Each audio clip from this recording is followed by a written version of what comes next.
Hey everyone, Grassroots Podcast. Thank you guys for joining us again. As always, be sure to subscribe, hit the notification button, be notified for our latest to the greatest episode, as well as make sure to sign up for our newsletter where you can get updated on our latest events, as well as any other content that we're going to be releasing.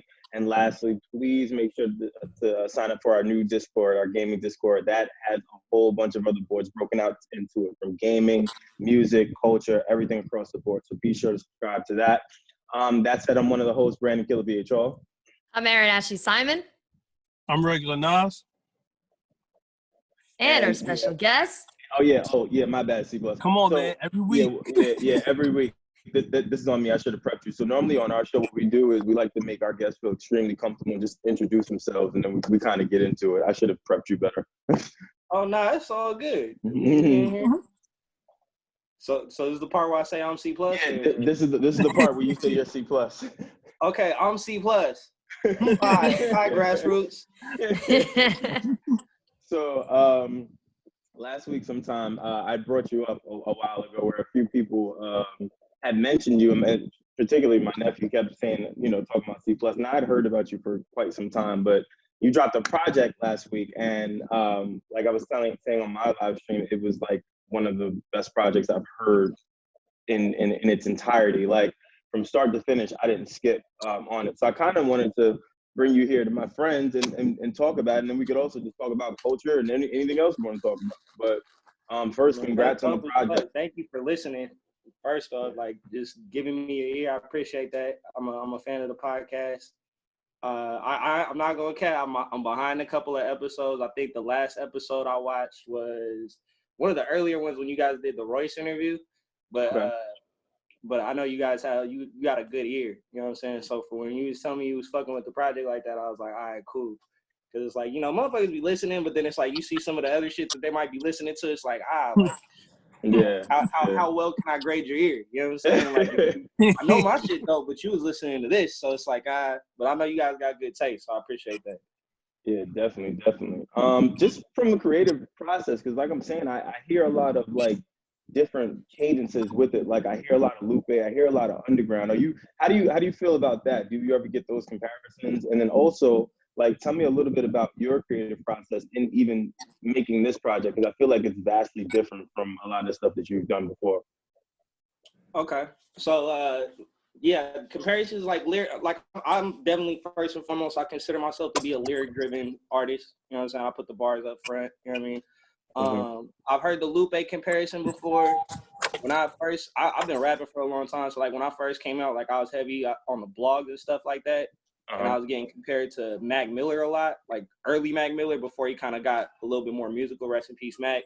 They were calling me Black Miller for a minute. That shit was funny.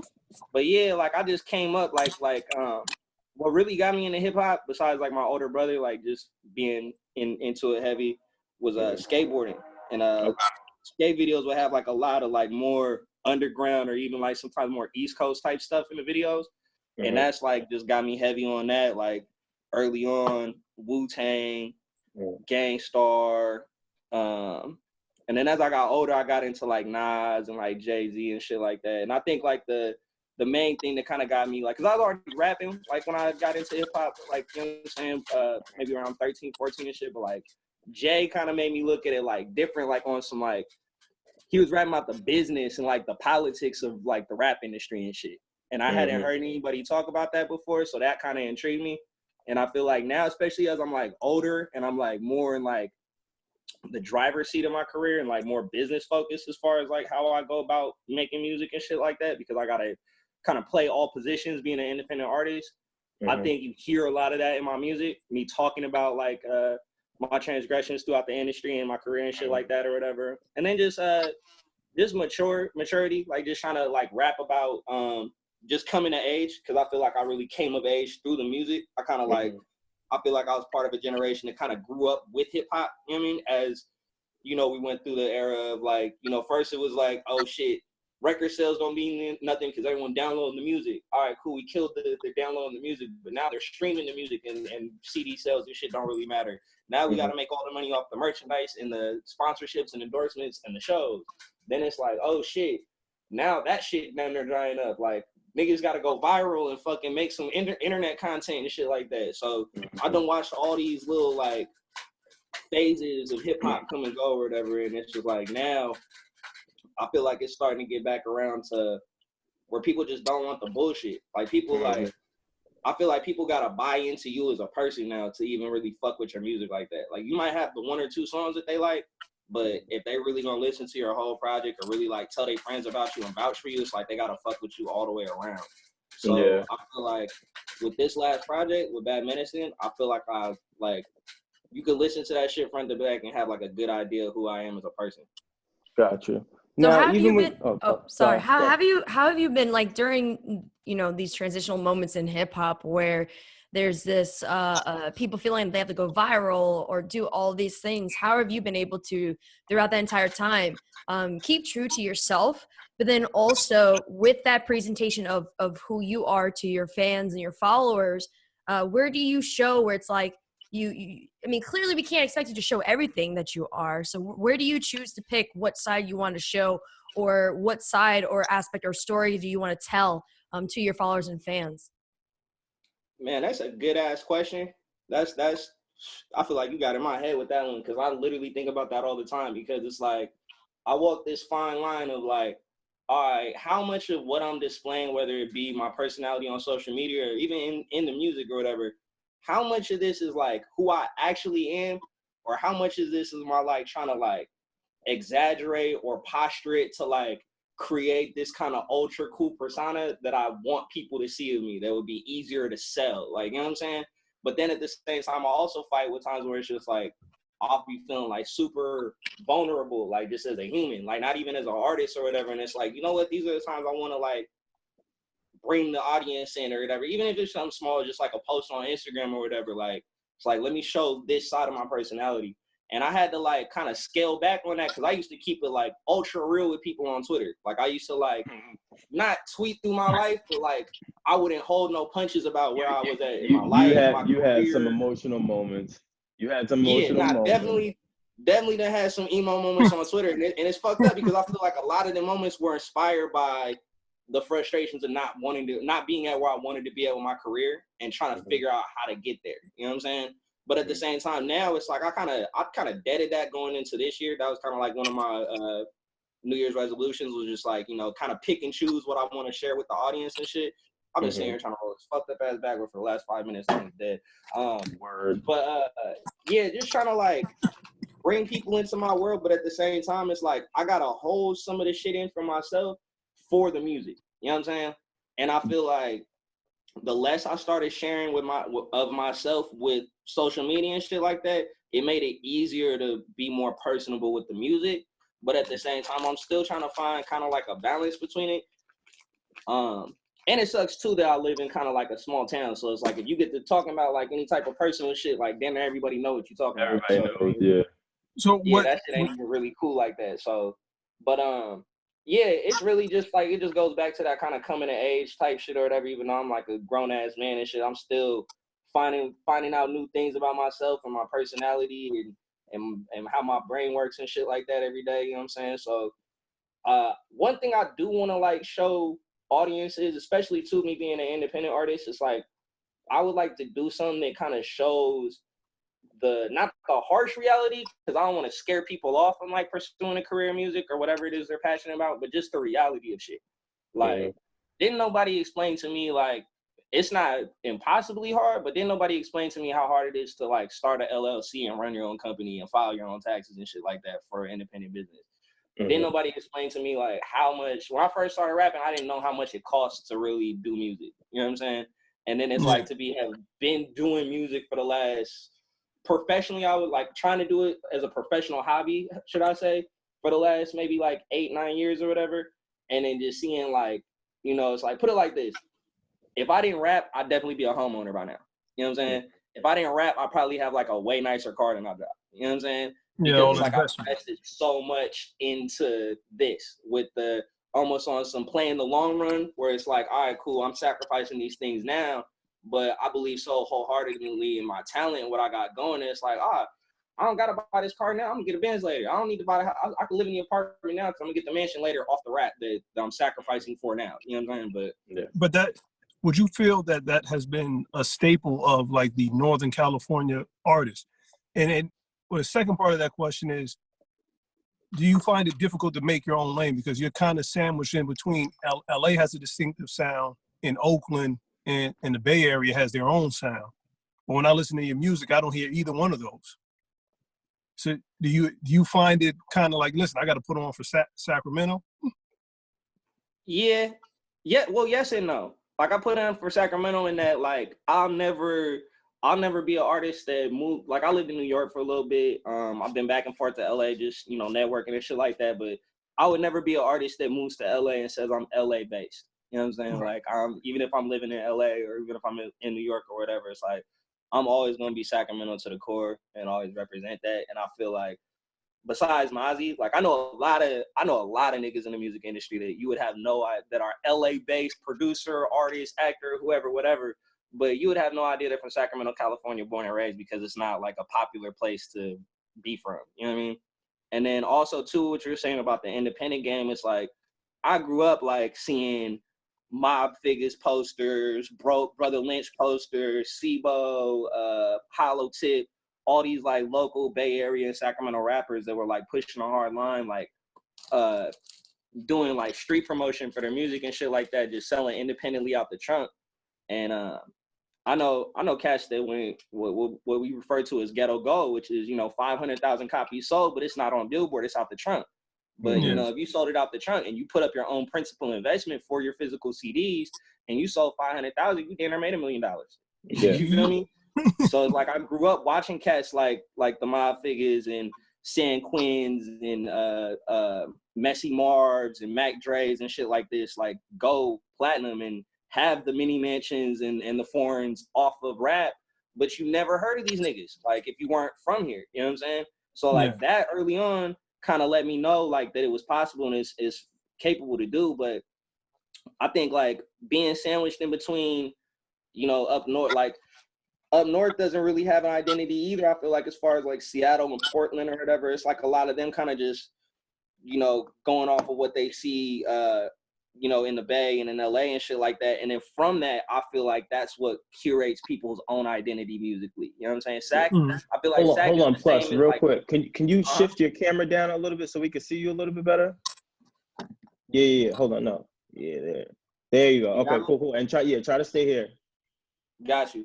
But like Stockton, Fresno, Sac, up north to like Oregon and Seattle and shit like that. It's like when you talk about the West Coast, they kind of stop at the Bay. You know what I'm saying? Like there ain't really been nobody from up here really that's popped off in the last year, besides a couple years besides Mozzie. You know what I mean? So it's definitely hard. And it's definitely hard being like people throw my music on and instantly think, oh, is this dude from New York? One of my partners told me the other day he played his music for my cousin, and his cousin thought like not only was I from New York, but he played a video of mine called Two Left, and it got like a kind of like a retro vintage type filter on the video, and he literally thought the video was from the 90s. He's like, this like one of them Nas type niggas, like, you know what I'm saying, from the 90s and shit, right? And he's like, nah, this came out last year. This my partner that's from the city, like, you know what I mean? But yeah, it's difficult, but I can't really do shit to like just change up how, like, I'm really versatile, like art, like as far as the type of music I make, but I can't just turn this shit off and like not rap like how I rap. You know what I mean? Like I just put words together like how I do. I can't really dumb the shit down or like change the process up to kind of fit what's popping out here. You know what I mean? So I have a question. Like all right. So you said you spent like X amount of dollars on, just funding your dream, right? But then on the flip side, you're also knowing that you're talented, but you're I guess stuck in your own way in the sense of you have your own creative flow and creative delivery. Do you think that kind of hinders you at times from maybe labels or just let's say, I don't know, investors trying to get more or trying to be more vested into your project or you as a person, as an artist? I think it does, because I think people, like, if you're gonna sell something, like at the end of the day, it's like as much as music is art, it's still a product, and we're still trying to have it consumed by the masses. So it's like, if you're going to sell a product, you're definitely going to see what the market is out there. And if you look at the market and you see what's selling and it's not necessarily my product, yeah, I can understand somebody, you know, it's not a promising investment off rip because it's not what's going on right now. But I think in the long term too, it's like, if you look at, I say this a lot, me and Todd have actually had this conversation a bunch of times. There's a lot of times in hip hop where it's like, the best artist isn't always the hottest artist, or the hottest artist isn't always the best artist. But whoever the number one guy is usually both. You know what I'm saying? So it's like, if you look at eras of hip hop, it's like, you can't point out an era where the hottest dude, there's only maybe one or two times where the hottest rapper out wasn't a good rapper. You know what I'm saying? So I just look at that like as a longevity play, like as like, you know, I'm looking at legacy more so than the hot, like, quick turnaround. You know what I'm saying? Because it's like, you know, Lil Wayne was the best rapper when he was the hottest rapper. Jay-Z was the best rapper when he was the hottest rapper. Kanye West was the damn near the best rapper when he was the hottest rapper. Like, I don't think Kanye is not the best rapper, but I think the music he was putting out, he was the best rapper at that time. Yeah. At that time. That quality level. And even now, like, I feel like when Kendrick was the hottest, Kendrick was the best rapper. When Drake was the hottest, Drake was the best rapper, and so on and so forth. But, you know, I'm not necessarily doing what a Lil Baby or a Young Thug or even like on my coast, I'm never gonna do what a Blueface does. You know what I'm saying? I'm never gonna do what a YG does. I have West Coast sounding records. I have party, ratchet, function type records. But I'll never put an album together or put a project together or present myself as an artist like those dudes do. You know what I'm saying? Because as much as, like, I'm a lighthearted dude and shit, like, I want my shit to be taken serious. Like, I'm putting blood, sweat, and tears in this shit. You know what I'm saying? There ain't really no jokes in my music like that. Like, I have, like, a lightheartedness about myself or whatever, but, like, I feel like the content is pretty serious. Yeah.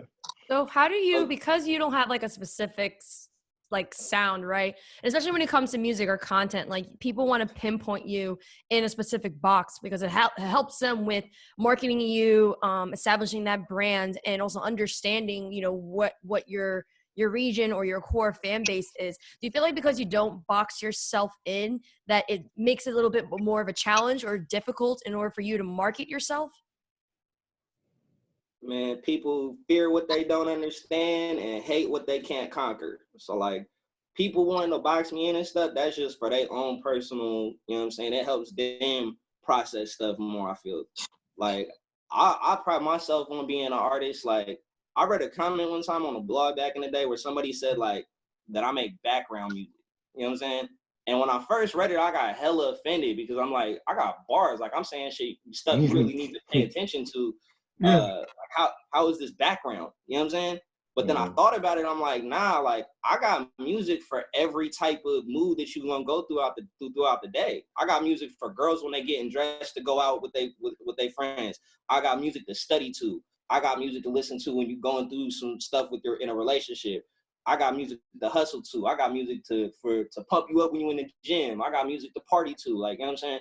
So it's like, yeah, this stuff is meant to be the soundtrack for your life. It might not necessarily always be in the forefront and stuff like that. So I wouldn't want to necessarily be boxed in or put in any type of category, but at the same time, it's like, I pride myself on being able to do, like, go rap over straight loop, no drum, instrumental hip hop type stuff and give you just pure lyricism. And then in the same studio session, turn around and do a Bay Area influence, like, hyphy club record, you know what I'm saying? And I'm not necessarily trying to bar you to death and just say some clever stuff that's gonna make you have fun or give you some quotes for your Instagram or something like that. You know what I mean? So it definitely does make it harder not being able to put myself in one category, but it provides me a lot of freedom. So, see, how are you staying creative during the quarantine? How has your creative process slowed up? Or are you trying different things on the boards? What are you doing?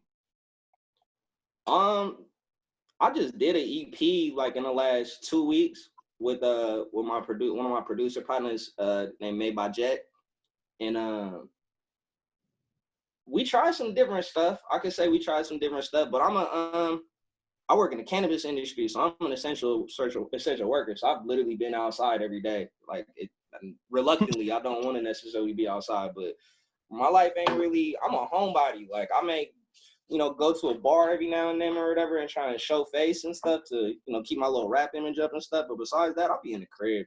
I go to work. Yeah. I'm boring. My lifestyle boring, baby. I make money and go home. You know what I'm saying? Yeah. So how are you taking a hit in the marijuana business at the moment? Like, how is that over there for you? Like, are you seeing a spike in purchases, or are you seeing a decrease just because people are, going through financial hardships at the moment? Yes and no. So I don't work at a dispensary. I work at a cultivation. So distributors and like dispensaries and companies and brands, when they first started, they ordered a lot of stuff because it was like, all right, people got to be in the crib. That means they're going to have to buy a bunch of weed to be able to stay in the crib for a long time. But then maybe I say like about 2 weeks into this, it kind of slowed down, but it hasn't really like been any less busy than it was before this started, if this made sense. And then I actually went to a dispensary that we provide for, and their line was out the door, but it was really only outside the door because they was doing social distancing and only letting 4 people in at a time or whatever. So besides that, it wasn't really like a regular traffic than what they normally have. But yeah, I mean, it's pretty regular right now. The first 2 weeks, it was kind of hype, and they had us working crazy overtime trying to like fill a bunch of orders. But then I think after people kind of got settled in and realized what the traffic was going to be at the dispensaries, and people weren't going to necessarily be, because as much as like, you got people that they're not taking a financial hit because they're working from home or they're furloughed and still getting their full pay or whatever, they might be buying more weed, but everybody else is kind of watching their budget right now. So they're not really buying weed like that. So it's kind of like somewhere in the middle. It's pretty regular. In the middle. Yeah. Now, who's, I guess, reached out that surprisingly has taken to your project that you weren't even thinking was paying attention to you? Shit, you. Yeah, besides that, it ain't really been too many people. Now, but what I guess that would be my next question. In this climate, especially I feel like this is like the Wild Wild West. Like you could try and do anything. Do you feel like you have to get out of like your own comfort zone to do certain things, I guess, to market the product or to, I guess, maybe even get to the next level? Or do you feel like, well, no, I guess the right ears will hear it when they're supposed to hear it? Like what's your methodology around like just releasing and just your brand as a whole? It would be hard for me to like answer that because that's something that we like in the process of changing right now. Like, this project, like we had a couple ideas as far as like interactive stuff we wanted to do for like listening experience, but all that stuff kind of got deterred when pandemic hit. So like, and then a lot of stuff like I feel like that would have been impactful to the Bay Area, you know what I'm saying? But like not like, cause I do a lot of stuff in SAC, but like with this release, I'd already planned to like, all right, we might gonna do like one listening session or like a little party or host a little function or something in SAC. But I really wanted to focus on the rollout of this project in the Bay Area because it's a bigger market and it's only an hour and a half, 2 hours away. And I get a lot of love out there and stuff, but I feel like it's not as much as I could be getting. And then the same with LA, you know what I'm saying? So it's like I wanted to do like some hands-on, face-to-face interaction type stuff. And now that we don't have those options and I'm kind of having to figure out what I can just do from the comfort of my own home behind my phone, I realized like I have something I need to work on as far as like, I have a lot of ideas as far as marketing, but as far as like promotion and like reaching out and actually obtaining a new fan base and like getting exposure for the music, I'm kind of like at my wit's end of like what to do. And it's like, there's certain things it's like, I can't see myself getting on TikTok. Even if I'm not dancing, like I don't really see because like I'm from the era, like when we had Vine and shit like that, I was making like illicit ass videos on Vine. Like, you know what I'm saying? Not no pornos or anything like that, but it was like, like shit that I be perfect example. My partner Retch, you know Retch from Jersey? No, I don't. I've heard of him though. What? You called me from a hack and sack number and you don't know Retch? That's crazy. Yeah, I don't know Retch. I'm gonna tap you in, but he had put out a challenge for a song he had called Chevy, and it was basically like, yo, show me how much illegal shit y'all could do on Triller. You know what I'm saying? And it's literally like 30-second, minute-long clips of like everything that you could think of, like and I don't even want to go into the details of what it was going on the Chevy clip. Please. But I'm looking at like, all right, when I had the little Vine ad, I was doing stuff like that. Like I'm showing packs of weed and pouring up syrup and got guns and all this crazy shit stuff or whatever. And now it's like, I'm 30-something years old. I ain't doing none of that stupid stuff. I ain't snitching on myself on the internet no more. You know what I'm saying? I was not even dumb enough to do that at one time, but I've matured since then. You know what I mean? So like now it's like, well, I ain't finna get on there and do bachata or nothing. Like, you know what I'm saying? I ain't doing no pranks or nothing with it be me and my dog in the house. It'd be just me and my puppy. You feel me? So it's like, what? I'm not finna be the lyrical East Coast sounding rapper from the West Coast that dances with his dog on TikTok. Like, I don't know. Yo, but give me some that's a bad ideas. I got combo. some ideas, but we can promote this music, man. But what are your thoughts on TikTok then? Because I mean, a lot of artists are utilizing it. I mean, I've seen that even Jessie Reyez recently got on it. And sometimes they'll do like, not everyone does dancing stuff, but some people have found unique ways to utilize that platform. Do you feel like because it gets a lot of numbers and views, it's just it peer pressures artists and peer pressures people into using it? Yeah, it's peer pressuring me. Like when I saw what the grand finale was that made me realize like I'm in the wrong and that I'm just out the loop is when I seen Currency get a Triller or a TikTok or whatever he got, and he posted a little Triller video or something, him on vacation with his girl and his kid, and I was like, all right, if OG Spitter that's like the coolest of the cool, if he on here and he not making it look corny, then I might need to just cave in and go ahead and get one. But I don't know, it just be stuff that it's like, I do look at it like this. If there is an avenue and a platform that I could be using to gain more exposure and get more fans and get my word out there a little bit more, and I'm not using it, that's on me. Like, you know what I'm saying? That's me not taking the initiative and the responsibility as an artist to do what I need to do to promote my brand. But also, I think a lot of that, me being authentic and not liking to do stuff like that, I feel like there is maybe a small niche in my demographic that I would appeal to that appreciates that. You know what I'm saying? Like that they know that I'm not that type of artist. But at the same time, it's like I said, like if I'm not getting the type of exposure that I feel like the music deserves, there ain't even gonna be that small demographic to decide whether they like me doing this or not liking me doing this. I'd rather just cast a real wide net, and then whatever stays in the net when I pull it out the water, then that's what I got. You know what I mean? See, let's get a little creative here. What are 5 artists that on your next project you would want to do a song with? Because I already think you want to do a song with Spitter with Currency. Who are some other? Sure, that's overdue. Me and Spitter overdue. It's really like I'll give you 5 that I know are like realistically like in my reach, that like I feel like I could maybe between 1 or 2 degrees of separation could reach out. We can make it happen. Currency, you know what I mean? Shout out Spitter.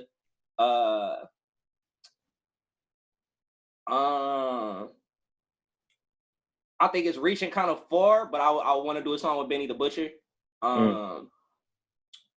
I want to do a song with my man Larry June. That's my partner. He 2 hours away in Frisco. That's gotta happen sometime soon. I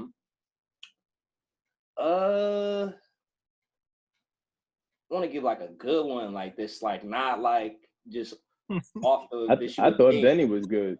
Benny's a good word. Jack Harlow. Ooh. Jack Harlow. Yeah. That's a good. Shout out to my boy Willie Joe. He's one of the A&Rs over there at Generation Now. He hit me to Jack Harlow about a year ago. So yeah, I would like to do a song with Jack Harlow. That's 3. That's 4 right there. Let me see what the last one to bring it home.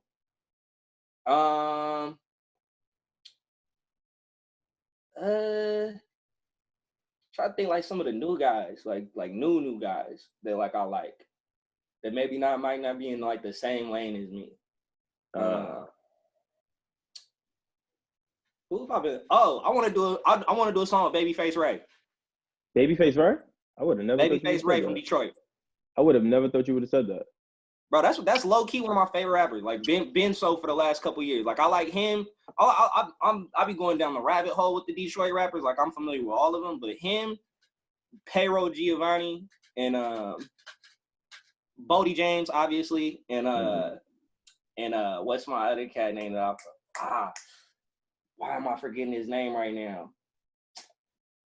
Dusty McFly. Yes. But yeah, like I'd love to do a song with Babyface for sure. Yeah, I wouldn't be mad at that.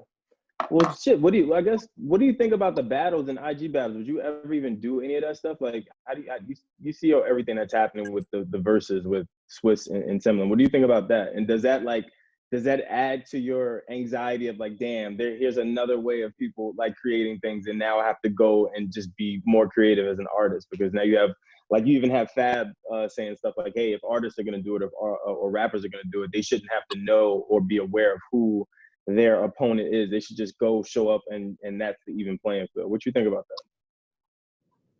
I kind of maybe agree with what Fab's saying, but then at the same, I mean, as long as you got access to your full catalog, and another thing too is like, I feel like artists should be able to be in there with their homies or their staff or whatever, and they give them input on what records to play. Because I was really disheartened when I watched the DJ Premier versus RZA battle, and I seen my man Brady Watt sitting right there, who I know knows what Preem should have played, and he not behind the camera like holding up some type of sign telling Preem what to play next. And Preem just did that humble stuff and tried to like not play the bangers.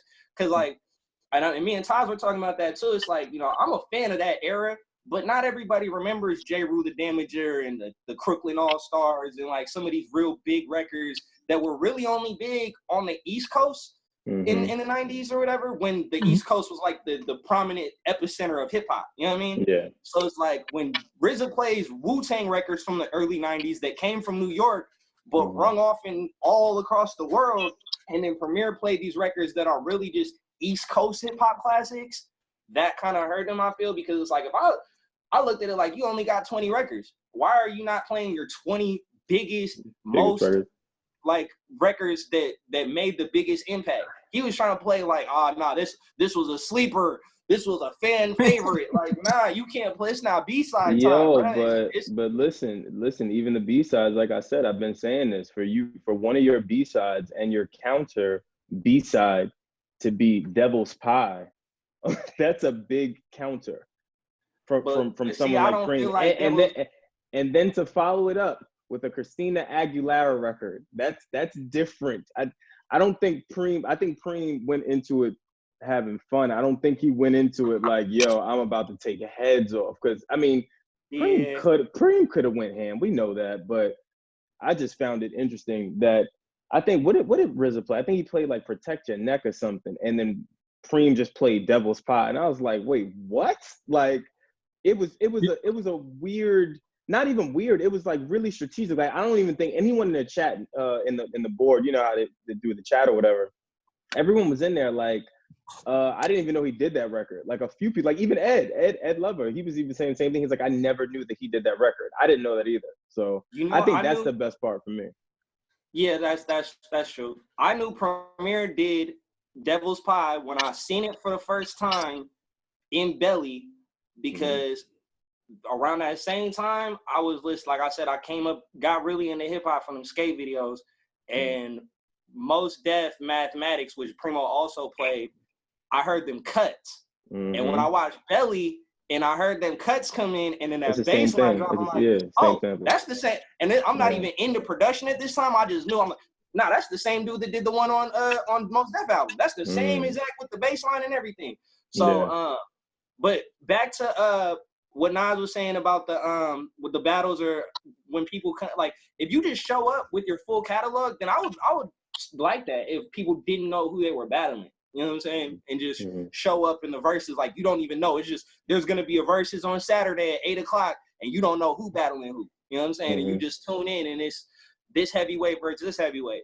But also, like, just speaking to me, like being a lesser known artist, I would love to see some verses pop off with, nah, you don't know this dude and you don't know this dude. Like, these are both brand new artists, and they just finna let off a 20 clip back to back and see who got hotter records. You know what I'm saying? Yeah. And you really gotta have quality audio, because the fans are gonna be hearing it for the first time more than likely, and really have to judge it based off what they hear. I think that's the biggest area right now is the audio, the sound audio. It seems like a lot of these battles, they start off really, really good, like from a sound perspective, and then they just go to shit. Like a lot of times you'll see them scrambling in the beginning, like it sounds good and it doesn't. I wonder, I guess it's for everyone. Do you think that they're overthinking these battles like now, because it's becoming such a big thing that they're now trying to add all of these different theatrics, and because of that, it's starting to cause complications in tech and even from a production standpoint? Teddy Riley definitely did. Jeez, Yeah. man. The memes, I can't lie. Yo. Those memes were hilarious. I have to. I've been I'm posting. looking forward to that battle too. But I But I guess. want to see unknown artists versus 20 songs. No one's heard the songs. And I definitely feel like they're overthinking the audio. Like, I don't know why you can't just go live and play it. Who should just be going live and playing it off they laptop speakers? Well, or just they small little studio speakers. Like, not the bigs. Like, just play a it off little, the Bluetooth, man, yeah. and just have your phone close to the Bluetooth. You know what I mean? Mm-hmm. I mean, I don't know. I'm hoping that I'm hoping they fix that battle, or at least get back to it. I know that they said it was going to be postponed, but I'm hoping they get back to that, because I was looking forward to that battle, man. I really, really was. Yeah. I was kind of off it after they said they were trying to charge for it. Oh yeah. Once they started trying to do that, I can't remember who did that, but I was off it at that point. They started bringing the whole business into it. I was like, oh yeah, I'm cool. But that goes back to the whole conversation about how like creatives, right? Right now, I mean, a lot of people are struggling because their main source of income isn't there. But even still, people have to understand that you have to give a reason for people to even want to give you money right now, because people are going to be holding on to their wallets even closer now. And so if you don't have a good, solid reason, people aren't going to give money up. And that's why when that new platform Quibi dropped, everyone was like, "Oh, are you gonna sign up for that?" And I'm like, "No, they haven't given me a reason to want to spend money on it." Yeah, I think that's key too. So Quibi is it's like a Netflix. It's a new streaming platform, and basically what they did was they relied on all these celebs and the shows with these celebs and then they launched it literally, I think it was the week that we all started quarantine. They launched it. But the thing is like, there's no capabilities for you to screenshot it, to share it as social media assets. They want you to sign up for a free trial, but also I'm not trying to sign up for no free trial, because if I got to put my credit card file, what if I forget? Right. And so it's like they never gave any examples or just content outside of just on their platform to make you want to spend money. What they should have done is for every single show, they should have had the first episode for every single show free and accessible on social media or on the platform for free. That would be the smartest thing. Most platforms are doing that now. Like, I just saw something on Apple TV, which I already have that, and they're like, "Oh, you get the first 4 months for free on us because of COVID and stuff." Like, I think all companies are starting to shift like that. Anyone that doesn't, it just doesn't make good business sense. Yo, you know what? I would support Quibi if it was, all right, how about I almost went to say all Black content, just because in these times even more, so I'm definitely trying to support more Black businesses.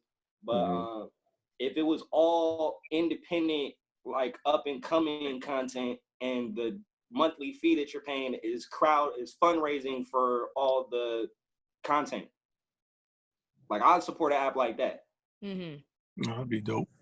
Like, if it's just all the dudes that's getting off on TikTok crazy or whatever, and they just all decided, you know what, we just gonna only put our videos on this one app, and then you gotta pay whatever monthly fee, but the fee that you paying is crowdsourcing for all these independent directors and actors and content creators. Yeah, but that's a risk. It's a good idea, but then that's a risk. Like, especially in these times, what companies are really going to take that type of financial risk on, like, a startup? Like, think about Fortune 500s, like AMC's, car dealerships, all different sorts of Fortune 500 companies are like either going under, dark, or I don't know, on standby. Like, I think startups at this point have to be careful too, because of you don't know where the economic climate is heading, especially because every day it's like, all right, great, we're supposed to be out of the woods, but then new reports come back that China has, like 1,200 new cases. Like, it's a weird space to be in, I think, at this point. Well, I'm a recession baby. Like, I that's something I want to, like, I didn't want to do a project about that, or like some type of, maybe something to, because I feel like that's not spoken on enough. Like, I'm 32, right? But like, I remember when 9/11 happened and the little fake woke thought we were gonna be World War III and shit, like stuff like that, and like the recession hit, and I just remember and that's something that happens in Black communities too or whatever. Me and all my friends, all our parents kicked us out the house. Like we graduated and it was literally like, hey, check this out. The money messed up right now. The mortgage, you gonna have to pay some rent. Oh, Nas is back. Yeah. It's like you gonna have to pay some rent or you gotta move out. You know what I'm saying? And I remember that whole 2 years of like when I first got out of high school to where I didn't really get my bearings in the first 2 years, but I remember the recession kind of ending and Obama coming in and the stimulus and all those things or whatever. And I think we got 6 months to 2 years to where the economy comes back. But I feel like when it does come back, I feel like it's gonna boom. And that's something me and Ty's been talking about too. It's like, yo, like we gotta have our ducks in a row and have everything lined up. So when it does come back and they are giving out all these little small business loans and it is gonna be easier and affordable to get a house and stuff like that, we gotta be ready. You know what I'm saying? And I think that's something that everyone, more so than panicking and tripping off what's going on right now, it's like, man, it is what it is until it ain't what it ain't. You know what I'm saying? All you can do is kind of just, you know, and that doesn't necessarily go to having your ducks in a row financially, but just whatever it is that you're trying to do, you know, you try and be ready for it when the time comes for you to be able to do it again. You know what I mean? And I salute y'all for, you know, keeping the content and stuff going. Brandon, I've been tuned into your live a couple times, even when it wasn't the grassroots show or whatever, and seeing what you got going on and stuff like that. And everyone is just kind of just staying on a square right now, seeing people that you watch on the daily and that you're intaking what they putting out and stuff like that, seeing those people being able to stay on a square, I feel like that keeps the rest of everybody from panicking. Yeah. That's a good point. I think that makes sense. I think I was saying this to a friend of her show, Lyric. She works on her show too, about like just content, like seeing positive live feeds or just like funny live feeds or just people going live, just having conversations. I think it helps to keep humanity sane at some point. You know what I mean? Like, so I think that's pretty helpful too. I guess before we even get out of here, plus let us know, like, let the fans know, like, what else you're working on, where they can find you, and pretty much all that stuff. All right, so search C+ Sacramento on Google and everything should pop up. That's like the easiest way to do it. Everybody know Google. C+ Sacramento. If you put just C+, it'll bring up like C++ coding and stuff like that. I think there's like a Jamaican singer from Florida named C+. Too. But if you just search C+ Sacramento on Google, I should pop up. My Instagram and Twitter are both @plusmoney. No underscores or dashes or anything. Spelled out how it sounds. PLUSMONEY. All the links to everything else is on there. Just click the link in my bio. It'll take you to Bad Medicine, my newest album out now that just came out a week ago. And yeah, I'm out here. Word. We want to thank you for coming on, man. We really appreciate it. Thank you for having me, man. Yeah, definitely. As always, you're a friend of the show. We're definitely going to be supporting you as always. I mean, I'm good if you guys are good. Thank you for coming on Grassroots Podcast. As always, be sure to subscribe, hit the notification button to be notified for our latest to the greatest episodes. Also, again, can't stress this enough. Discord. If you're not signed up, sign up to it. Be a part of it. It's literally a 24-hour chat. It's kind of evolved from our GroupMe chat that we normally use to this one, just because it has a little bit more functionality. So definitely start to dive in there if you haven't already done so. And lastly, again, newsletter that's going to be coming out regularly once we figure out quarantine life. But there's some new exciting things happening with that as well. I think that's it. I think I nailed everything. Yes. Wait. One more thing. We have to ask this. If you can give us a quick answer, where did the name C+ come from? Oh, good. Oh, thank you. So C is for the first letter of my name, which is Chaz, which I was supposed to be Charles Wheeler V, but my mom didn't want me to be a number. So Chaz is a nickname of Charles. So that's why my name is Chaz. So the C is for my name and the plus is for positivity. You know what I'm saying? So people think you can interpret it like that the C+ is just slightly above average. You know what I'm saying? Because I consider myself slightly above average as far as being an MC or whatever. But I'm extraordinary. Let me not say I'm slightly above average. So C+ to sum it up shortly is the being able to see the positive in whatever situation. That's what I see, the positive in whatever situation. Always look on the bright side. Bars. Good way to end Yeah. off. Yeah, that was good. Good question. Dude. That's really good. Thank Shit, you. I don't want to say anything else. So Brandon Cliff, HR. I'm Erin Ashley Simon. I'm the regular Nas. And our guest. It's been your boy C+, Grassroots Podcast. Grassroots.